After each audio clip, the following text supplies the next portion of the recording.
আমাদের মনে আছে ওই 3, 4, 5 আগস্টে আমাদের আমির সাহেব, সিনিয়র নায়েবে আমির সাহেব কিভাবে মার্চ টু গণভবনের ঘোষণা দিয়েছিলেন।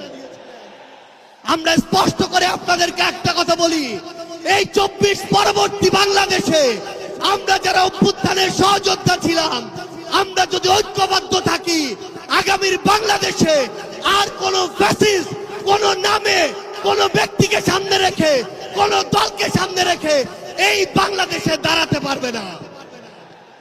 2024 সালের ছাত্র জনতার অভ্যুত্থানের আমার সহযোদ্ধারা, আপনারা কেমন আছেন?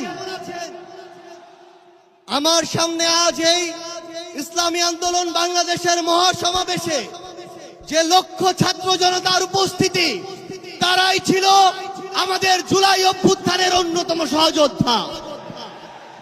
কে কি বলল সেটাতে আপনাদের আমাদের কিছু আসে যায় না। আমরা যতক্ষণ জুলাই অভ্যুত্থানের ওই স্পিরিটে নিজেদের বুকে ধারণ করে শহীদের যে আত্মত্যাগ, জুলাইয়ের যোদ্ধাদের যে রক্ত দেয়া, সেগুলোকে আমরা যতক্ষণ ধারণ করে সামনের দিকে এগিয়ে চলবো, ততক্ষণ কারো প্রোপাগান্ডা আমাদের কিছু আসে যায় না। ততক্ষণ ওই বিদেশি এজেন্টদের চক্রান্তে আমাদের কিছু আসে যায় না। আমাদের মনে আছে ওই 3, 4, 5 আগস্টে আমাদের আমির সাহেব, সিনিয়র নায়েবে আমির সাহেব কিভাবে মার্চ টু গণভবনের ঘোষণা দিয়েছিলেন। আমরা স্পষ্ট করে আপনাদেরকে একটা কথা বলি, এই 24 পরবর্তী বাংলাদেশে আমরা যারা অভ্যুত্থানের সহযোদ্ধা ছিলাম, আমরা যদি ঐক্যবদ্ধ থাকি, আগামীর বাংলাদেশে আর কোন ফ্যাসিস্ট কোন নামে কোন ব্যক্তিকে সামনে রেখে কোন দলকে সামনে রেখে এই বাংলাদেশে দাঁড়াতে পারবে না। এখন জনগণের সামনে আমাদের দৃষ্টান্ত স্থাপন করতে হবে। আমরা আমাদের কাজের মাধ্যমে প্রত্যেকটি ক্ষেত্রে যেন সেই দৃষ্টান্ত স্থাপন করতে পারি।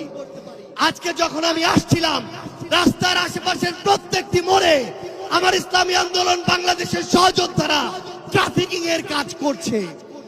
এটাই হচ্ছে দৃষ্টান্ত যে আমরা কাজ করব, আমাদের রাজনৈতিক সমাবেশ করব, একই সাথে জনগণের যেন দুর্ভোগ না হয় সেটাও আমাদের মাথায় থাকবে। আমরা এর আগেও দেখেছি এই মাঠে প্রোগ্রাম হয়েছে, প্রোগ্রাম শেষ করে মাঠের প্রত্যেকটি ময়লাকে পরিষ্কার করা হয়েছে। এটাই হচ্ছে আগামীর বাংলাদেশের দৃষ্টান্ত যে আমাদের যারা সাময়িক যদি কোনো সমস্যা হয়, আমরা আবার ঐক্যবদ্ধভাবে সেই সমস্যার সমাধান করব। একটা জিনিস মনে রাখতে হবে,